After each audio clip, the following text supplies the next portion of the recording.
Music as mental and physical occupation in recovery.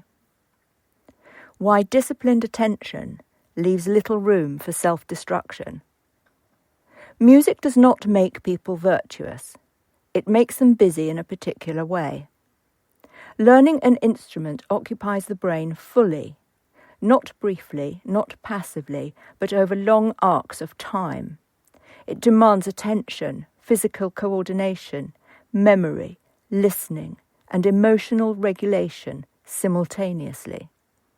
Few other activities require this level of integrated engagement without external reward. This matters.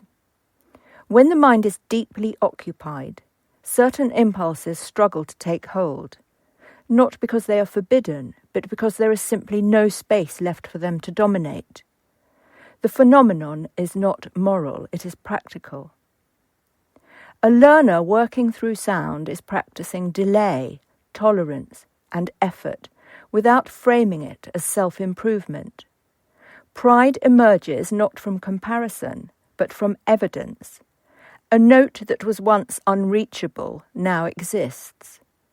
A phrase that once collapsed now holds. This is where determination and discipline appear, not as rules, but as side-effects. The continuum does not prescribe restraint. It creates conditions in which restraint becomes unnecessary. There is no sermon here, no promise of transcendence, only a quiet shift in internal economy. Time once spent dispersing attention becomes time spent shaping something real.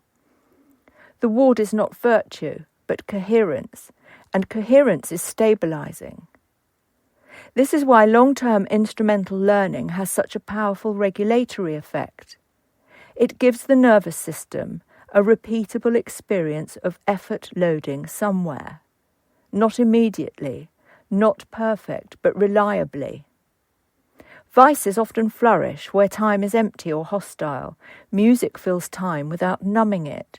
The emotional space that opens is not higher, it is simply inhabited.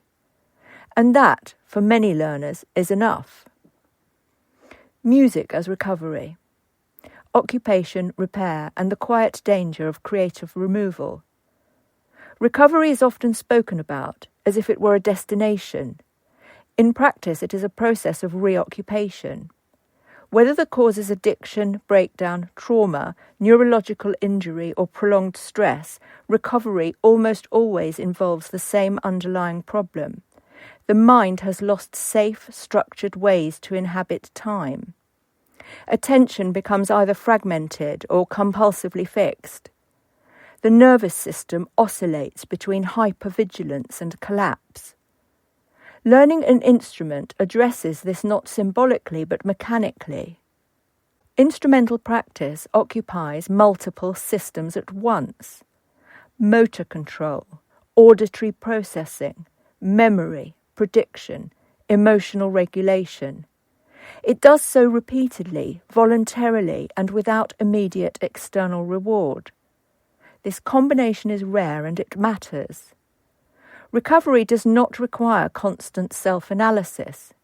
It requires reliable engagement. Music provides a form of occupation that is neither escapist nor confrontational. The learner is not asked to relive trauma, justify progress, or articulate feeling. They are asked to attend to sound, to timing, to physical sensation.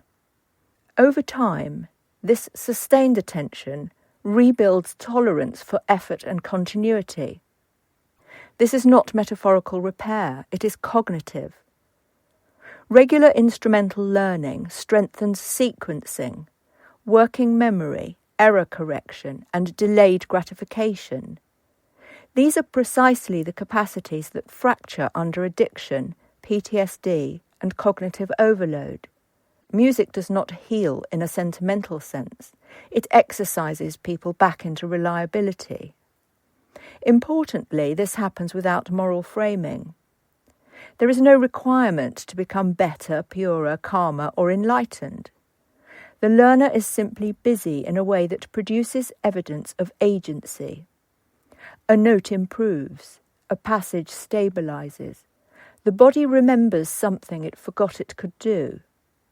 This is why music is so effective in recovery contexts. It restores trust in process. Where things become more urgent, socially, not individually, is in what we are currently removing. AI-generated music and automated creativity systems offer output without occupation, replace engagement with consumption. The listener receives sound without effort, and the creator role is increasingly abstracted away from human labour altogether.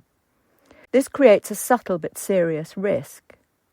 When creative activity is outsourced, people are left with time but no structured way to inhabit it. Attention becomes surplus. The mind, unoccupied, seeks stimulation rather than meaning. For some, that vacuum is uncomfortable. For others, it is dangerous. This is not an argument against technology. It is an argument for preserving human practice. Learning an instrument is one of the few remaining activities that reliably absorbs time without numbing it. It demands patience without enforcing obedience. It rewards effort without guaranteeing success. It restores a sense of progression that cannot be faked or automated. In recovery terms, this is invaluable. Music does not replace therapy. It does not replace medication. It does not replace social support. But it does something that those things cannot do alone. It gives the recovering mind somewhere to go every day, with its hands, ears, and attention aligned. The Continuum does not present music as salvation. It presents it as occupation with dignity. And in a culture increasingly defined by automated output and passive intake, preserving practices that genuinely occupy the human mind is not nostalgic. It is preventative. Copyright 2025, Sarnia de la Maré, The Continuum Approach.